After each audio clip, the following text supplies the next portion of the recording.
Hello everybody, here we are again with the next OLHA competition, which, judging by the number of entries we've got for the March competition, this is going to be even more people entering for this one. So we may split the classes into ponies and horses. We'll just see how the numbers come in. So here we have Lucy Nicholas and her horse Primrose Hill. I'll tell you a little bit about them in a minute. Coming to the first obstacle, which is a 6 foot by 6 foot change of surface. You can use a bit of old carpet, a bit of tarpaulin. I did have a tarpaulin, but unfortunately the wind is so strong it just blew it all away. Surrounded, I want you to surround your bit of carpet by some logs, because I want the horse to step cleanly into a hole, as it were. All right, this isn't too bad. Lucy didn't relax. She should have been totally relaxed, and it actually would have helped the horse. So for that one, I gave them 4 and 4. Now, Lucy does a little bit of clicker training with this horse. So you will see every now and again she gives a treat. As long as the horse does not mug Lucy for the treat, that's fine. Otherwise, you will lose marks. So this is a 4-year-old, rising 4-year-old Arab mare. She is destined for endurance, we hope. All right, front foot over the pole and asked to back up. All right, not too bad. She did knock the pole with that second step. 3 and 3. Oh, got an itch, much more important. Okay, round to the narrow gap. So you can make your narrow gap out of anything. We've just used the tyres that we've got on site, but you can build something against a wall. It's just something which is a long, narrow gap that the horse has to pass through carefully without endangering you by running through. Not too bad at all. For that, I gave 4 and 4 because Lucy didn't quite trust that that horse wasn't going to run over her. Okay, we come to the hula hoop, but this time it's different than we normally have. I want you to put the back feet of the horse into the hula hoop before you pick up a front foot and then a back foot. All right, just while they're working on this, let me tell you a little bit about them. As I've said, Primrose Hill, purebred Arab from Coombe Farm, which is in Devon. She is by Rumac, for you people that know your Arabs, and Rumac was world champion in 1990. And her mother was Polly Marie, who bred Grey Medlar, who is a well-known endurance horse. And as I said, she's only 4, she's not been ridden yet. Been with Lucy about, I think since last autumn, so not very long at all, a few months. Okay, good. Got the back feet in. Oh, too quick. She needs to pick that back foot up and put it in there.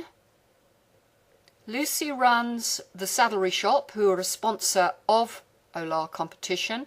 She's also is the managing director of Trelawn Equine, who actually sell a lot of products to do with keeping your horse barefoot. And in fact, Lucy is a barefoot advocate and is the distributor for Easy Boots throughout the UK. Okay, so that wasn't a very good pickup, not willingly given. The horse is very distracted. Lucy's actually in the process of writing a book that was commissioned by J. Allen about barefoot, how to get your horse to go barefoot, what to do, all the different systems, different ideas, how to make it work, what doesn't work, etc.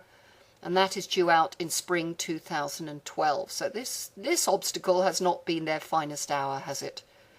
That just shows what needs working on. Okay, here we go. But Lucy wanted to finish on a good note, so she asked for the foot to come up. It's not willingly given. Okay, that just needs work, doesn't it? Okay, so Lucy gives a treat. Good, and a nice rub.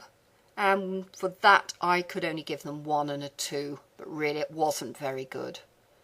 Needs work. Okay, down to the curtain, which is blowing in the wind. Pony actually has a look and goes through. So I gave 5 and 5 for that. Now we've got something which hasn't come up in OLHA before, and this is the run up and the walk back. This is to show that you are safe running with your horse. A lot of horses just don't run up well for the vet, and if you really need to know if that horse is injured, the vet needs to see it run on a nice loose line. Here we go. And we start at A, run through B, which is marked by a different coloured cone, up to C, and you run as fast as you can. The horse shouldn't break pace. It's running a little bit in front of Lucy there. 4 and 4 I gave for that. Could have been faster. Arab like that should really be shifting when they head up that runway. And I'm afraid the owner's got to shift with them. See what you can do anyway. Do your best there.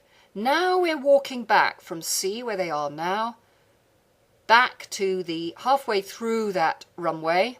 Oops, that's not very good. Body block happening there. And then down to B, which is halfway along the runway. Good. That was a good correction because the horse has got it now. Nice walk. That's good. Could be slower though. Needs work. So the slow walk, 2 and 3, because of that little blip there in the middle. Okay, now we're looking for a halt. The horse's attention needs to be with the handler. It's almost as if the horse is waiting for the next instruction, and it isn't. It's distracted.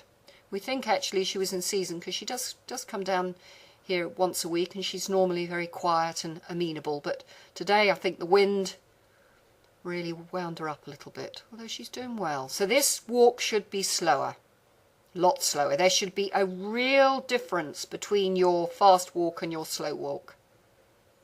For the halt I gave 3 and 4. For this fast walk I gave 3 and 4.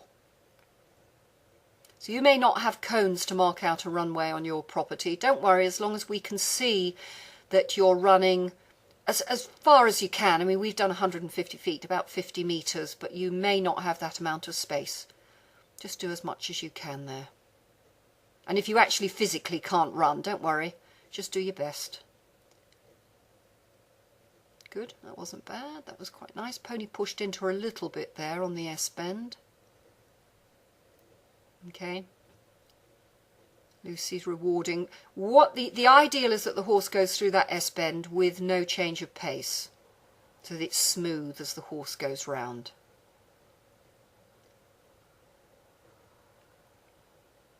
Good, that was nice. That was a good turn there. Nice, that was nice and smooth. So for the S-bend I gave a 2 and a 3 because it was what I call lumpy.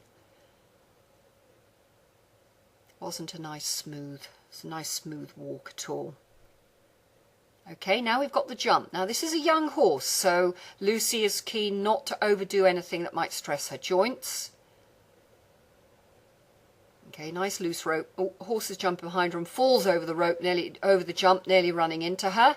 But yeah, she's young, she's never jumped before, so 1 and 2. Because she fell over the jump, and also it was rather dodgy, that horse being behind Lucy, because if Lucy had tripped and fallen, that horse had nowhere to go. So 1 and 2 for that one. Okay, now we've got the back through. Okay, so you've got 2 poles on the ground. Just get the front feet just beyond the end of the pole. And you're going to ask the horse to back up. She touched the pole there. Now with your youngsters, don't be overdoing the backing. It can really, really strain their hocks. And you'll see we're backing her downhill. Don't be backing them uphill. Just think about all these little things if you've got youngsters. That little bit of backing won't do any harm. Okie dokes, now we're on to the next one. Good. Which is carrying the sacks. Again, this horse has not been ridden. She's had a saddle on and she's had jumpers and tarpaulins, and I think Lucy sat on her one day when she felt the moment was right, but she's not had any formal work at all. And what we've got here is 2 Hessian sacks. Hessian is sort of like a material, and I think we had bird peanuts came in these 2. Rope too long, they'll lose marks for that because the horse jumps forward. Could put a leg over that. Okay, so it's really important that you take time with this, even with your riding horse, because this is a funny looking thing. You could use black plastic bags, you could use feed sacks stuffed with hay, something like that. Anything that you can tie together with a webbing strap and just drop over your horse's back like carry bags, really. And it's just to show that your horse will accept strange obstacles on its back, apart from you, of course. So it might feel rather strange. So be ready, if that horse does spook, to grab that sack and pull it off. Because if the horse does run off and get loose, those sacks may take time to slip off. They may not come off immediately, and you really don't want to cause any hassle to the horse. Must have a good feeling about things on its back for obvious reasons. It's going to be a riding horse. Okay, Lucy's, we don't know what happened there. She spooked at something. Just jumped a little. Right, round our little marker, which we've got a cone. And Lucy's hanging on to the sack so that if the horse leaves, she can just pull those sacks off. And then there's no harm done. Good. Okay, back to our marker. The hula hoop is only there as a marker, by the way, everybody. You don't need to do anything with it. It's just there to put the sacks in. Okay, but you can just have a mark on the ground.